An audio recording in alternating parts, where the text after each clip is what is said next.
nekk moo di assemblée nationale du Sénégal jëm ji donc nag mi ngi waaj a dugg ci benn procédure de mise en accusation devant la haute cour de justice contre deux anciens ministres bokk na ci ki nga xam ne que moo di Mansour Faye mais aussi Moustapha Diop. Donc ces derniers sont cités dans les rapports de la Cour des comptes pour leur implication présumée dans la gestion irrégulière de 740 milliards destinés à la lutte contre la pandémie Covid-19. Donc selon l'Observateur, la procédure s'inscrit dans le cadre de la politique de reddition des comptes impulsée par le président Bassirou Diomaye Diakhar Faye. Elle débutera par la convocation du bureau de l'Assemblée nationale, suivie de celle de la conférence des présidents et de la commission des lois, ouvrant la voie à des sessions dès la semaine prochaine. Les accusations portent sur les décaissements irréguliers, marchés fictifs et prestations non réalisées. Le parquet a transmis les dossiers de 5 anciens ministres à l'Assemblée nationale, mais seuls Mansour Faye et Moustapha Diop seront concernés par cette première vague. Leur audition ne pourrait et ne pourra avoir lieu qu'après une résolution formelle de l'Assemblée conformément à la Constitution. Si wolof mbokk yi foofu si assemblée nationale ki nga xam ne que moo di Mansour Faye ak Moustapha Diop destiné daal di war a mën a xaar ni ñoo fas yéene daal di tijji bal bi jëm sa ña nga xam ni itam ñoom lañu daal di toppee si haute cour de justice toll na si juróom-ñaar téeméeri milliards yu daal di toftal ñeent fukk suñu ay koppar nii dañ leen daal leen toppee daal di si dugal seen loxo si li nga xam ne que moo di Covid 19 beeg ak li nga xam ne que moo di tolluwaay wi. Alors Arfan ma ni kon pour le moment les choses sérieuses commencent. La Cour de justice s'est activée waneen daal di war a mën a xaar li nga xam ne que moo di ay rebondissement yu formel par rapport ak boobu de cas. Comment est-ce que na daal analyser tout d'abord ñu bëgg ko commencer si Mansour Faye ak ki nga xam ne que moo di Moustapha Diop. Alors dama lay rectifier d'abord. Les choses sérieuses ont toujours commencé. Ne commence pas d'aujourd'hui ci la convocation de Mansour Faye et de Moustapha Diop. Ils ont toujours commencé les choses sérieuses. Alors Mansour Faye je dis bien alhamdulillahi rabbil alamin. C'est pas pour sa convocation mais le mu doon manipuler askan bi léegi leer na ni que moom il fait pas l'objet d'une convocation wooy war na voyager amul interdiction de voyage kenn notifié wu ko patati patata. Aujourd'hui je crois que leer na lu ñu doon bañal Mansour Faye mu ngi nii mooy maanaam mu tukki wanuñu ginnaaw ñu commencé le rapport des fonds Covid. lii lañ doon bañal Mansour Faye moo tax il faut que mu fekkee ko boo gisee bay dem ay rapport ñu interdit ko parce que lii la ñu bëggoon mu fekkee les audits là les convocations ci les fonds Covid. Imaginez Mansour Faye bu ñu ko bëggoon bu ñu ko bàyyoon mu voyager mais kon heure bii nii soxla nañ ko fi alors que moom mu ngi fële est-ce que dina ñibbisi pour ñëw wuyu convocation du ñëw day def comme ñoom Mame Mbaye Niang et alors que il était l'acteur principal ci les fonds Covid 19 là. Parce que Macky Sall moom la jox lépp ne ko gérer am na wala amul loolu moo am donc aujourd'hui s'il est convoqué c'est la suite logique man wax naa ko fii Mansour Faye ci les fonds Covid waruñu mën a convoquer ñeneen bàyyi Mansour Faye il doit répondre il doit aller répondre ci les fonds Covid là comme tous les autres képp koo xamante dafa impliqué wu il a les mains liées il doit aller répondre à ces convocations. Que ça soit Mansour Faye que ça soit Moustapha Diop xam nga Moustapha Diop moom daanaka bosom moom mu ngi woon dans les collimateurs. non boo fàttali ko waaw loolu laay wax ni. moom li ko topp dañoo lever immunité parlementaire am ba pare. ci le cas de Djigi Diop. kii Tabaski Ngom. alors loolu moo tax ma ne la moom bosom daanaka convocation bi dañ ko doon xaar nekkul lu bees que ça soit l'affaire Tabaski Ngom ou bien les fonds Covid. Aujourd'hui si il est convoqué ci les fonds Covid mooy maanaam bëri na ay dossiers moom Moustapha Diop macha allah toujours ci wàllum xaalis man loolu moo jaaxal nit ñi. alors mais ci wàllum xaalis Mansour Faye moom tontu na moom nee na je n'ai rien à me reprocher amuñu dara loo xam ne itam da nga koy daal di reprocher. L'un des points les plus sensibles du rapport concerne une somme de 319 millions de nos francs qui aurait été décaissée en espèces sans autorisation. À ce sujet Mansour Faye jàpp na ni cette information est naturellement fausse comme ni ko cour bi daal di waxee moom jàpp na ni nag cette information est fausse jëm si ces explications.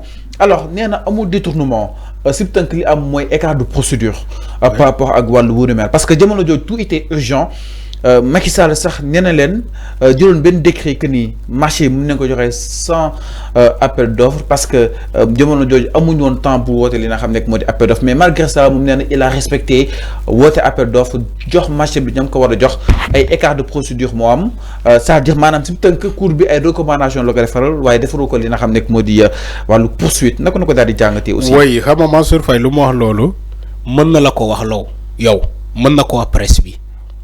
mais justice bi la ñuy xaar bu demee foofu mu wax loolu parce que presse bi du tribunal kese lay mën a setal boppam. bu jàppee ni que les fonds qui ont été décaissés en espèces les 300 millions qui ont été décaissés en espèces dafa ne c'est faux c'est infondé léegi bu demee ci kanam enquêteurs yi mu andi ay preuves parce que aussi il s'agit pas de dire que c'est faux amul yoon xamul loolu. yoon xamul nga ne non amul c'est faux déedéet loolu mën nga ko wax ci presse bi weddi mën nga dem ci média yi ci rajo yi ci télévision yi nga ne non luñ ma toppee amul je n'ai rien à me reprocher tu as le droit mais lu la mën a setal mooy ci wàllum yoon ak yoonal boo demee luñ la reprocher non seulement da ngay weddi da ngay ne amul ba pare nga boole ci andi ay preuves Mansour Faye day andi ay preuves. maanaam du yem foofu. du yem weddi noonu amul c'est infondé da ngay ne infondé ba pare écart de procédure xam nga écart de procédure yow bu la ko expliquer xam nga lan mooy écart de procédure. est-ce que xam nga ko. non déedéet dama la poser question. nga xam déedéet loolu ay waxu Mansour Faye la. déedéet ay waxu Mansour Faye la. il va falloir mu expliquer nit ñi lan mooy écart de procédure. parce que ñoom ils ont tendance à utiliser des slogans. ils ont tendance à utiliser des mots.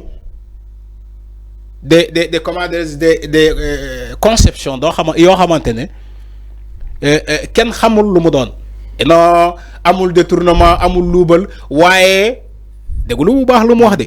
Mansour Faye nee na amul du luubal amul ay fonds yoo xamante dañ ko décaissé te nga kenn yéegu ko nee na loolu yëpp amul mais waaye dafa teg ci waaye nangu na ni que dafa am écart de procédure. c'est un jeu de mots. c'est un jeu de mots léegi dama leen ngeen laaju Mansour Faye lan mooy écart de procédure sénégalais au moins ñu jàngul ni man bëgg nañu xam lan mooy écart de procédure. tu peux pas manipuler à travers des mots fii ñëpp a jàng ñi dañoo jàng ñu lay seetaan sax ñu lay déglu yow Mansour Faye ngay wax amaana ñoo la ëpp xam-xam ñoo la gën a dégg tubaabu foofu yow ngay wax di manipuler di jël non écart de procédure moo amul détournement non Cour des comptes lu mu bind amul. te Cour des comptes ñu bind c'est des magistrats ay magistrats ñoo bind sa rapport la yow da ngay dem ci kanam seen naataangoo magistrat ñu attee la léegi comme tu as des preuves ni que magistrats yooyu lu ñu avancé amul on suppose que preuve yooyu buñ la convoqué comme di nga jaar haute cour de justice boo fa demee di nga andi ces preuves là man waxuma ni que Mansour il est coupable de waxuma loolu de il est présumé innocent mais li may xaar ci moom lu simple la. na andi preuve yi temps de temps andi na ay preuve de yu mel nii. ñu bàyyi ko mu dem. ñu bàyyi ko maître Moussa Diop bu ñu ko convoqué ay tonne kayit lay andi ay preuve. yaa ngi xam afaan yi moom Sora bu ñu ko convoqué na fexe ba andi ay preuve am wa ilaahi day dem mënul taxaw ci presse dina non dama set. je n'ai rien à me reprocher d'accord mais on sous-entend que yow da nga set parce que da nga yor ay preuves tu as dépensé tu as transféré des choses à ton DAGE le DAGE là bi nekk ci ministère am. ne ko dépensé ko nii on sous-entend que il a tous ces preuves là. il a tous ces preuves là c'est pas faire comme Omar Anne Cheikh Omar Anne.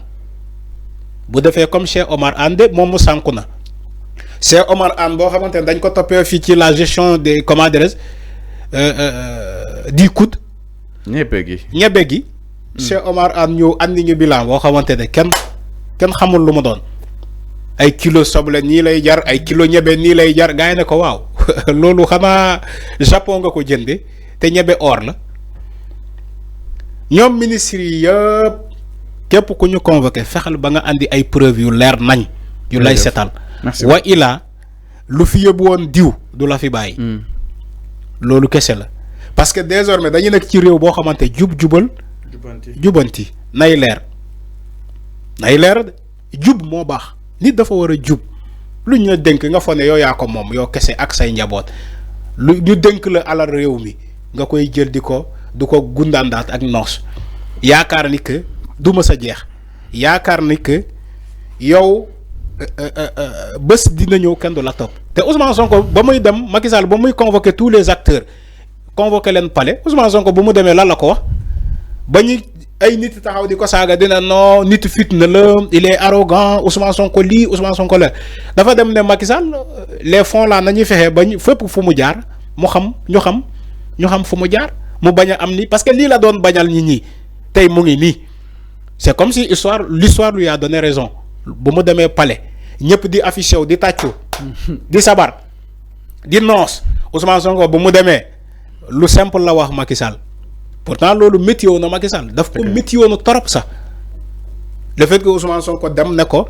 nañu fexe ba ñu xam xaalis boobu fépp fu mu dugg ñu xam fu mu dugg loolu dafa météo na Macky Sall ba c'est pas possible aujourd'hui l'histoire a donné raison à Ousmane Sonko parce que yàggoon na ko alerter dem na ba palais sax di ko alerter moom Macky Sall mu métti ko lool métti Macky Sall lool pourquoi Ousmane Sonko wax ko lool aujourd'hui l'histoire a donné raison à Ousmane Sonko maintenant à la justice de juger li am na ba pare maintenant nañu xaar yoon c'est la première fois sénégalais d'accord yëpp ci benn affaire mooy xaalis Covid bi nañu dem jusqu'au fond jusqu'au bout parce que xaalis boobu kenn waru ko lekkul. ok loolu kese la. jërëjëf merci beaucoup ñu lay jaajëfal bu baax a baax Arfan ça a été un plaisir si li nga xam ne moo di waxtaan wi mu nekkoon ay ponk yoo xam ni itam tey préparé nañ leen ko pour daal si waxtaan ak yéen alors Arfan bàyyi nga daal tàggatoo ak li nga xam ne moo di.